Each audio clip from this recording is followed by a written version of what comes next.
Hello everyone, আজ তো তাড়াহুড়ো করে চলে গেছিলাম রাইকে আনতে। ওর জন্য ঘরের কাজ কিচ্ছু করে যেতে পারিনি, আর তেমনি পড়েছে গরম। আর তারপরে করে নিলাম সকালের জলখাবার, আর জলখাবারে ছিল হচ্ছে ফুলকপি আলুর তরকারি, হাফ মিষ্টি আর একটা রুটি। তারপরে ভাবলাম আমার এই ঝাঁটার মতো চুলগুলোকে আজকে একটু যত্ন নেওয়া যাক। ঘরেই একটা প্যাক বানিয়ে ফেললাম, আর প্যাক বলতে একটু ডিম আর একটু দই দিয়ে। আর এই যে আমার পার্সোনাল হেয়ার ড্রেসার খুব সুন্দর করে আমাকে প্যাকটা মাখিয়ে দিল। আর তারপরে এই হচ্ছে আমার বর্তমান চুলের অবস্থা। তো যাই হোক, সন্ধেবেলা ঝটপট করে হয়ে গেলাম রেডি, কারণ আজ অনেক দিন পর হবে পার্টি, তাও আবার আমাদের ছাদে। আর ছাদে গিয়ে দেখি চাঁদের নিচে ঠিক এত বড় একটা স্টার। আমি ঠিক বলতে পারবো না কি স্টার এটা, তবে দেখতে কিন্তু দারুণ ছিল।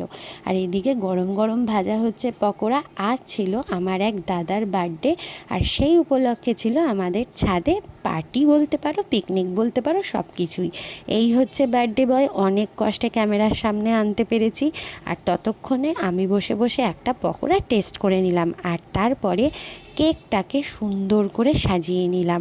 আর তারপরে হলো কেক কাটার পর্ব। জন্মদিন যায়েরই হোক না কেন, সবার কেক কিন্তু রাই কাটে।